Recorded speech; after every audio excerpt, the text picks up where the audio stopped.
What's up YouTube? So today I want to show you how to make a synthwave bass in Vital. So a little while ago I did a walkthrough video of the UVI PX memories, and during that video I made a synthwave track, and I got quite a few requests to show how I made the bass in that track. There was a couple of little tricks that I used to get that kind of, I wouldn't say unique because it's kind of old school sounding bass, but yeah, it's different from your usual Psytrance bass, which I've showed hundreds of times on my channel already. So anyway, let's dive in and have a look.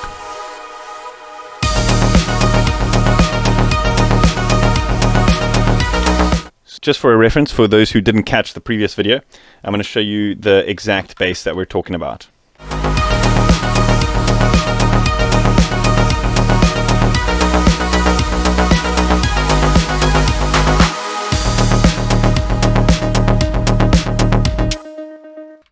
Cool, you guys get the picture. So you saw the notes. You can pause the screen if you need. Just keep in mind, if you are trying to get that exact same kind of note progression, you could, you'd have to transpose it, because I only know the notes in the C minor scale, etc. I've explained this before on my channel. Anyway, so let's dive into creating the patch here. So what I want to do is I just want to add in a brand new instance of Vital, and then what we can do is we can go ahead and create this patch from scratch. So I'm going to go ahead and drag this MIDI down onto this channel below, just so we've got an exact copy of what I had before. And then, like I said, let's go ahead and transpose this +3.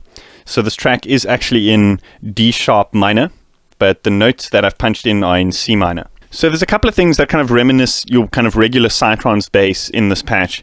That would be the fact that you kind of want a kind of more stable bass sound. I want that kind of phase reset to be re-triggered on every hit. So how we assign that is using this phase randomization. Let's set that to 0.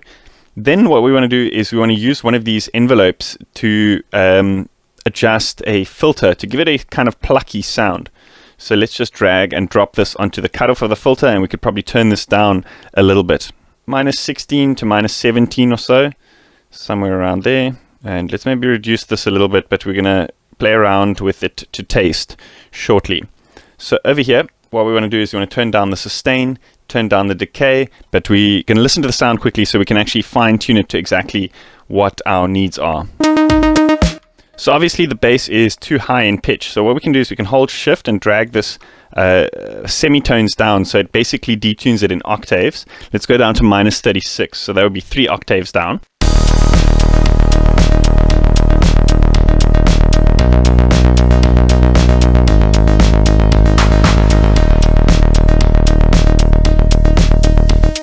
So here, let's reduce this decay a little bit. Somewhere around between 157 and 185, somewhere around there.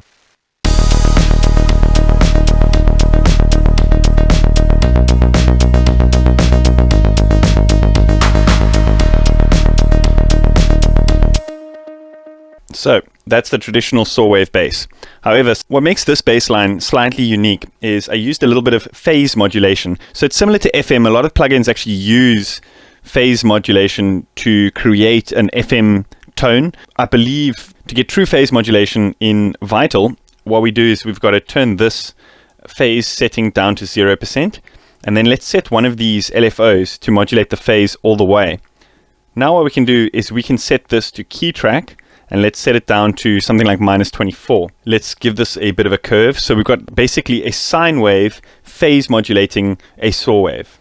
Let's listen to what this sounds like.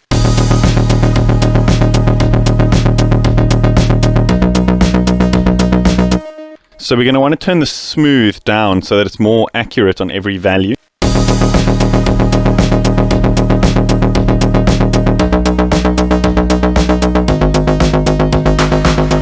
Can you hear the difference? It gives it almost that kind of like metallic, robotic kind of like tone, a bit more gritty.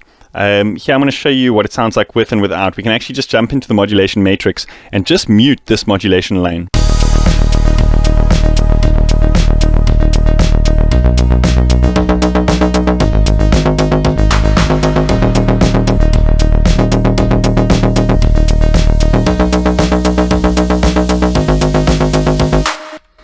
So that's a nice punchy low-end sound. So here, what we can do to kind of create it, to make it a little bit fatter, is we can add a little bit of unison, but I don't want to detune it all that much. So let's just go with like something like 2%. Let's listen to the result.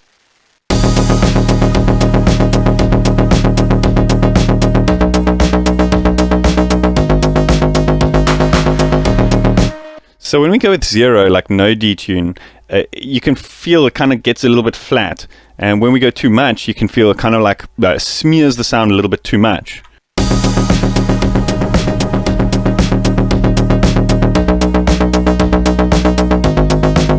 So here with the low end sounds, I like very, very small values on that unison.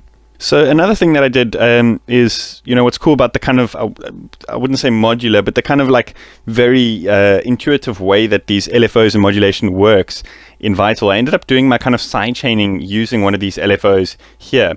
So what I want to do is set this to 1/4, so it's going to trigger on every kick. Then we can actually turn this level down to 0.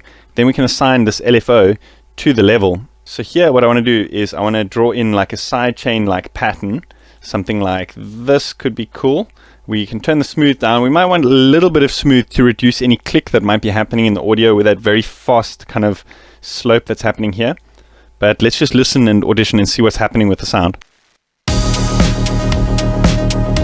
Okay, so here with the LFO, we're going to actually want to set this to sync so that it doesn't re-trigger every bass note.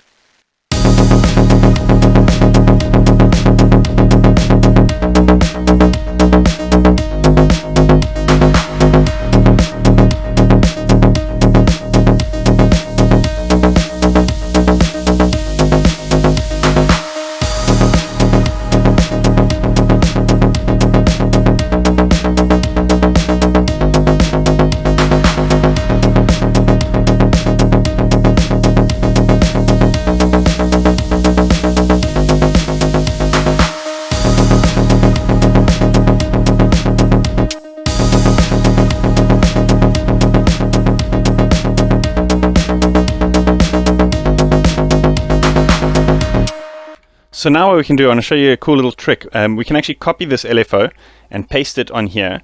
And I want to create a more, how can I say, like a different variation, like one that's more open-close than the previous sidechain curve that we had created. So let's just draw something like this in, and then let's assign this to the level here. So then what we can do is we can jump into this matrix, and let's turn this down by double-clicking on it. So I want to assign a macro to basically switch between these two. So let's use this macro to assign it to this one, and let's say -1. Might be easier to actually right click and enter value, -1. And then let's use a macro on this one here to turn it up by 1. So essentially what we've done is we've created a macro to switch between these two LFO shapes. One that's going to be like more open, one that's going to be more closed. So we can kind of change the sidechain pattern as the track progresses. Check this out.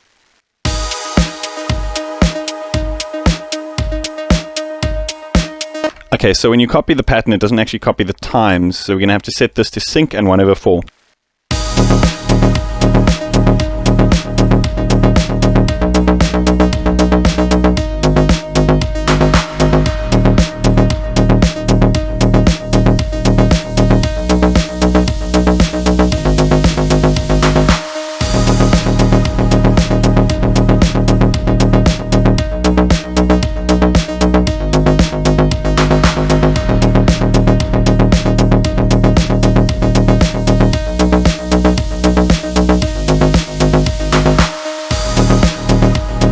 Yeah, that's just like an added little bonus with that sidechain trick, just for any of you who are following that aren't so into this genre or don't want to make this bass sound, but can still apply that technique to any bass sound that needs sidechaining.